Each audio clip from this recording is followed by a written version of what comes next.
Merriam-Webster's dictionary defines superheroes as... Let's talk about Spider-Man.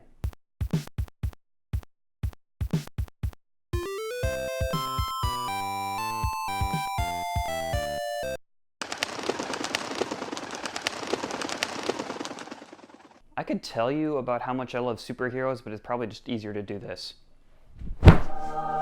People love superheroes for different reasons. Masculine wish fulfillment, exciting action, character drama, latex, fetishes. Those are all great, but what I find so personally compelling about heroes is the theme of personal sacrifice. And no, as a kid, seeing your parents get shot in front of you does not count as personal sacrifice. At that point, it just sucks to be you. I'm sorry, Bruce. There's one hero in particular that comes to mind when I say personal sacrifice, and that, for me, is Spider-Man.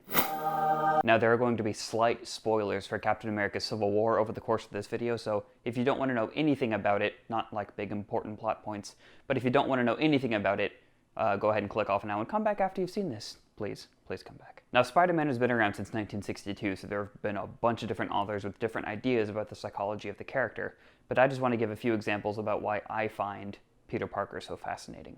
My favorite thing about Peter Parker, and this is not a joke, is that he's poor. Well, actually, now he's super rich because of the big time arc in 2014 where he rose really high in the company.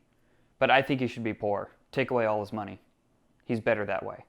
Depending on the incarnation, he's usually a high school or college student or a freelance photographer working for a newspaper company. Either way, he's struggling to get by, whether it be with Aunt May and Uncle Ben or by himself. In the beginning of the New Avengers comic line that came out a few years ago, one of my favorite panels consisted of Tony Stark, who's Iron Man, and Steve Rogers, Captain America, going to all the different heroes trying to recruit them with what they want the most. So, of course, they go to Wolverine at a bar and say, "Hey, we've got beer," and, you know, he's all in. They go to Sam Wilson, Falcon, and they just play on his sense of respect for Captain America, and he's like, "Of course I'm in, I love you, Captain America." They go to Spider-Man, and all Tony Stark says is, "We have money." And Peter Parker gives him a giant hug and says, "Oh, thank God."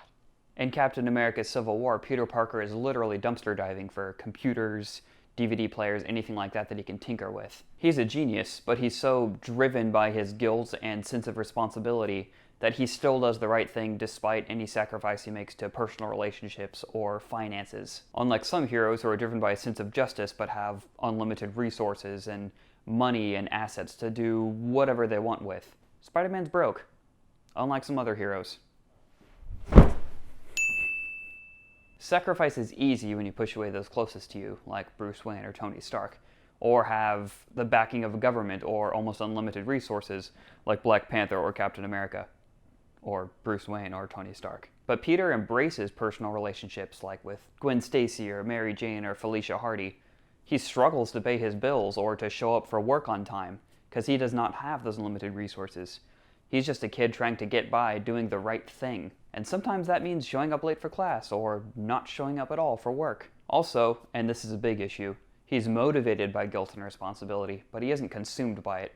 He enjoys what he does, he has fun, and that shows in banter when he's fighting or his endless curiosity in the new Captain America. And this is one reason why I loved the Civil War, the movie Civil War incarnation of him so much. It's because he's just endlessly curious and enjoying being with all the other heroes. He's constantly geeking out about Winter Soldier's arm or Captain Falcon's wings. He's motivated by real dark places, but he doesn't stay there. He makes it fun. So that's a basic rundown of why I love Spider-Man so much. I know a lot of what I said can be rendered invalid based on one of the mini comic storylines, but that's just a few reasons why I love him. Please feel free to tell me how wrong I am in the comments, or even better, subscribe, so you can tell me how wrong I am in every future video. That would be the best way to get back at me, wouldn't it? Thank you guys so much for watching. I'll see you on Saturday. Bye. Subscribe.